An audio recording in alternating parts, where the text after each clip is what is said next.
अस्सलामुअलैकुम तमाम देखने और सुनने वालों को वक़ार वाल विषय में खुशामदीद कहता हूँ और अपनी क्लास का आगाज़ हदीस करीम से करते हैं। हज़रत सलमा बिन अकू फरमाते हैं कि मैंने रसूलुल्लाह सल्लल्लाहु अलैहि वसल्लम को ये फरमाते हुए सुना कि जो शख्स मेरी निस्बत से वो बात करे जो मैंने नहीं कही तो वो अपना ठिकाना दोज़ख में बना ले। प्यारे बच्चों, आज की क्लास में एक्सरसाइज 2.3 से रिलेटेड जितने भी टॉपिक के कॉन्सेप्ट्स हैं उन टॉपिक्स को डिस्कस करेंगे। तो वीडियो को शुरू करने से पहले कमेंट सेक्शन में लाजमी बताएं कि आप हमारी वीडियो कहाँ से देख रहे हैं और आपके स्कूल में पढ़ते हैं। तो चलते हैं अपने टॉपिक्स की जानिब। एक्सरसाइज 2.3 का जो सबसे इम्पॉर्टेंट टॉपिक है वो आपके पास ये है कि nature of roots. Quadratic formula क्या होता है? क्वाड्रेटिक फार्मूला को हम पहले एक्सपेंड डिस्कस कर चुके हैं। वो होता है minus b plus minus under root b square minus 4ac divided by 2a। अब इस पूरी एक्सरसाइज में जो हम चीज़ ज़्यादातर डिस्कस करेंगे वो आपके पास जो अंडर रूट के अंदर लिखा हुआ है b का स्क्र माइनस 4ac, ये आपके पास डिस्क्रिमिनेंट होता है। अब डिस्क्रिमिनेंट क्या होता है कि in the quadratic formula the expression under the sign b square minus 4ac is called discriminant. The discriminant tells the nature of roots, यानी डिस्क्रिमिनेंट हमें क्या बताता है? Nature of roots of quadratic equation. Example के तौर पे मैंने यहाँ पे क्वाड्रेटिक इक्वेशन ले ली, इस पे क्वाड्रेटिक फार्मूला जब हमने अप्लाई किया और इसकी सिंप्लीफिकेशन की तो लास्ट में हमारे पास एक आंसर आ गया 7, एक आंसर आ गया -4। तो ये जो डिस्क्रिमिनेंट होता है यानी बी स्क्र माइनस 4ac, ये हमें बताता है कि हमारे जो नेचर ऑफ रूट्स होगी वो किस तरह की होगी। इस केस में हम कह सकते हैं कि so roots of equations are rational, यानी p बाई क्यू, यानी अगर 7 के नीचे मैं 1 डाल दूं तो इसको मैं p बाई क्यू की फॉर्म में लिखना चाहूँ तो आसानी से लिख सकता हूँ। तो रूट्स रैशनल हो जाएंगे एंड अनइक्वल। अब डिस्क्रिमिनेंट के आपके पास 4 केसेस हैं, वन बाय वन हम चारों केसेस को डिस्कस करते हैं कि अगर आपके पास आंसर किस तरह का हो तो नेचर ऑफ रूट्स कैसी बनती है। तो चलते हैं अपने केसेस की जानिब। Nature of root case number 1, if b square minus 4ac greater than 0 and a perfect square, यानी आपके पास जो आंसर है वो एक तो 0 से बड़ा आ रहा है यानी कि पॉजिटिव आ रहा है और दूसरा वो परफेक्ट स्क्र भी आ रहा है। जैसे आपके पास 9 3 का स्क्र है, 25 5 का स्क्र है, तो फिर then roots of equation are rational, यानी कि उसको हम p बाई क्यू की फॉर्म में भी लिख सकते हैं और जो रूट्स होंगे वो आपस में अनइक्वल होंगे। तो सबसे पहले हमने इसकी एक एग्जांपल को डिस्कस करते हैं। सबसे पहले हम यहाँ पे a b और c की वैल्यू को आइडेंटिफाई करते हैं। a is equal to 1, b is equal to -3 and c is equal to -28। तो इस पे क्वाड्रेटिक फार्मूला लगाते हैं। ये आपके पास आ जाएगा -b प्लस माइनस b का स्क्वायर यानी कि -3 का square -4 a into 1 c into -28 divided by 2 into 1। तो ये जो अंडर रूट के अंदर b स्क्र माइनस 4ac है, ये आइडेंटिफाई करता है कि हमारे पास जो नेचर ऑफ रूट्स होंगे वो किस तरीके कार के होंगे। तो ये आपके पास आ जाएगा minus minus plus 3 plus minus 3 का स्क्र 9 माइनस माइनस प्लस 28 को अगर आप 4 से मल्टीप्लाई करेंगे तो ये आपके पास आ जाएगा 112 डिवाइडेड बाय 2। इसको अगर आप फर्दर सॉल्व करें आ जाएगा 3 plus minus under root of 121 divided by 2।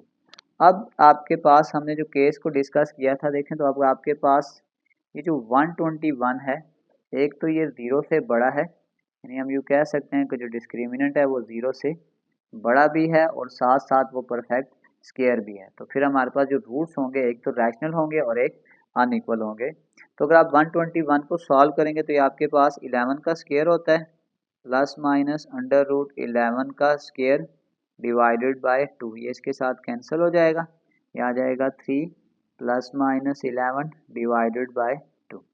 अब एक दफ़ा हम इसको प्लस में लिखेंगे 3 प्लस 11 डिवाइडेड बाय 2 और एक दफ़ा माइनस में 3 minus 11 divided by 2। 11 plus 3 14 divided by 2, ये आ जाएगा 7। 11 में से 3 निकालेंगे आ जाएगा -8 डिवाइडेड बाय 2, ये आ जाएगा -4। तो आपके पास जो आंसर आ जाएंगे x के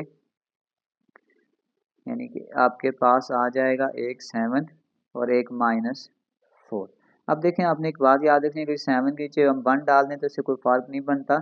इसका मतलब जो आपके पास रूट्स आ गए, एक तो वो रैशनल आ गए और दूसरा अनइक्वल आ गए। और अगर आप इसको ग्राफ में देखेंगे तो ग्राफ एक्स एक्सिस को दो जगह से टच कर रहा है, एक -4 से और एक 7 से। तो ग्राफ में जहाँ पे एक्स एक्सिस को टच करता है वही हमारे पास हमारे रूट्स के जो आंसर होते हैं वो होते हैं। तो ये आपके पास केस 1 था, जिसमें हम ये कहते हैं कि डिस्क्रिमिनेंट 0 से बड़ा है और वो परफेक्ट स्क्वायर है, तो रूट्स आपके पास रैशनल होते हैं और अनइक्वल होते हैं। चलते हैं इसके केस 2 की जानिब। Case number 2, if b square -4ac is equal to 0, यानी आपके पास जो डिस्क्रिमिनेंट का आंसर है वो 0 हो, तो रूट्स ऑफ इक्वेशन आपके पास जो होते हैं, एक तो वो रैशनल बन जाएंगे और दूसरा वो आपके पास इक्वल बन जाएंगे। अब हम इसको एग्जांपल के थ्रू प्रूव करते हैं। तो ये आ जाएगा a equal to 1, b is equal to -8 and c is equal to 16। Formula लगा दें quadratic, -b plus minus b का स्क्वायर यानी कि -8 का square 4a into 1 and 16 divided by 2 into 1। Minus minus plus ये 8 आ जाएगा, प्लस माइनस 8 का square 60, 4 ये माइनस का स्क्वायर है तो पावर जब इवन हो तो प्लस हो जाता है। 16 को 4 से मल्टीप्लाई करेंगे, आ जाएगा 64 डिवाइडेड बाय 2, ये कैंसिल हो जाएगा। ये आ जाएगा 8 plus minus under root 0 divided by 2। तो अगर आप इसको लिख लें 8 प्लस 0 डिवाइडेड बाय 2, और एक दफ़ा अगर आप लिख दें 8 माइनस 0 डिवाइडेड बाय 2 तो कोई फ़र्क नहीं पड़ेगा। दोनों केसेस में आपके पास जो आंसर आएगा वो 4 आएगा। अब हमने पहले ही कहा था कि आपके पास जो रूट्स ऑफ इक्वेशन होंगे, एक तो वो रैशनल होंगे, यानी अगर हम यहाँ पे नीचे 1 लगाते हैं तो कोई फ़र्क नहीं पड़ता। इसका मतलब जो सोल्यूशन आ जाएगा वो आ जाएगा, एक तो ये रैशनल आ गया और दूसरा हमने कहा था ये इक्वल आ गया। अगर आप इसी की डायग्राम को देखें तो डायग्राम सिर्फ एक्स एक्सिस को 4 पे टच कर रही है। तो हमने पहले कहा था कि जो रूट्स होंगे वो रैशनल होंगे और इक्वल होंगे। इक्वल होने की वजह से जो ग्राफ है वो सिर्फ एक ही जगह पर टच हो रहा है। तो चलते हैं इसके केस 3 की जानिब।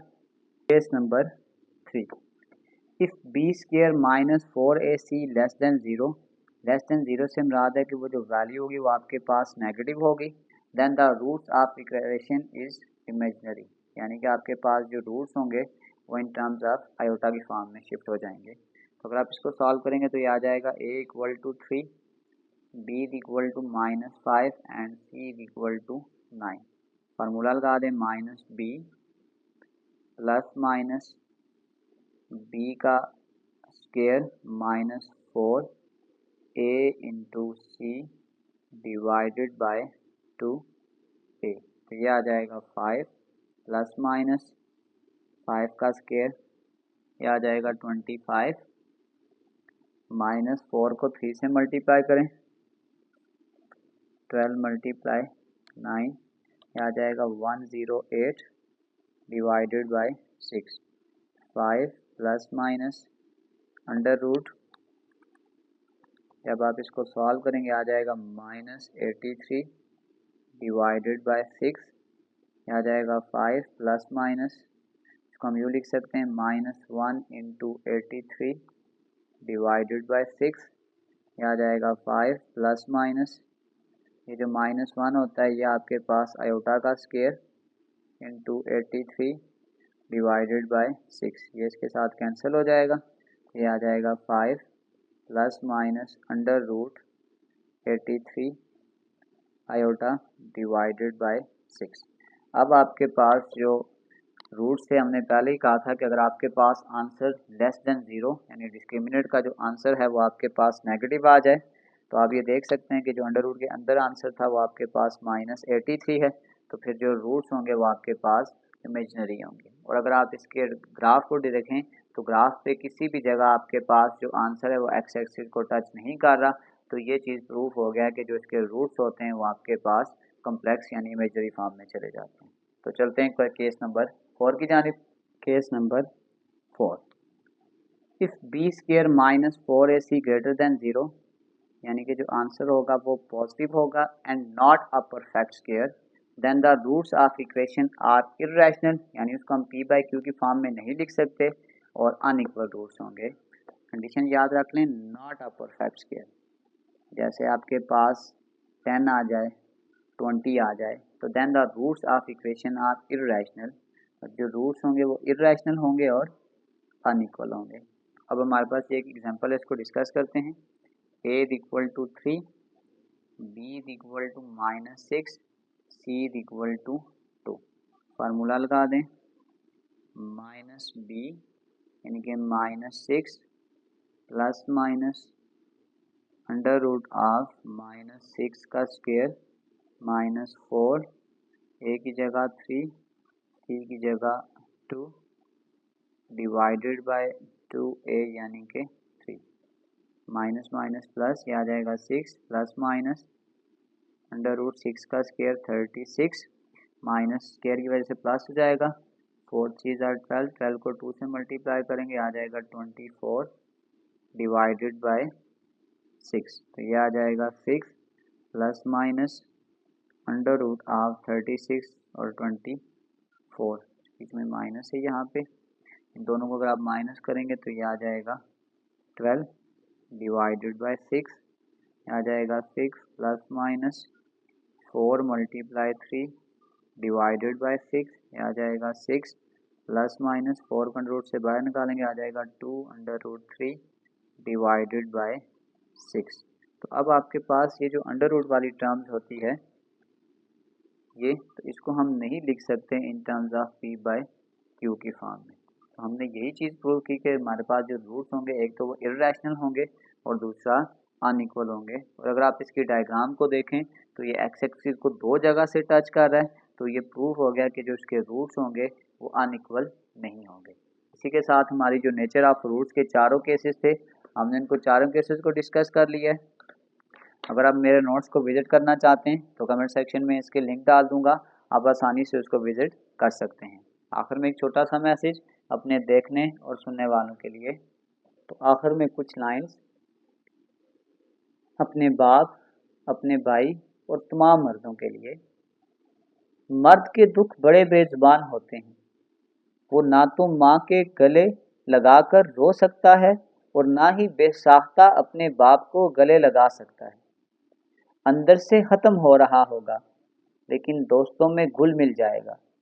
रात को अपनी किसी ख्वाहिश पर फातिहा पढ़कर सुबह फिर भी मुस्कुराता हुआ दिखाई देगा। रोएगा भी तो सिर्फ खुद के साथ। मर्द की दी गई कुर्बानी महदूद नहीं होती, वो कुर्बान होता ही रहता है, कभी बेटा बनकर तो कभी शोहर और कभी बाप और कभी भाई बनकर।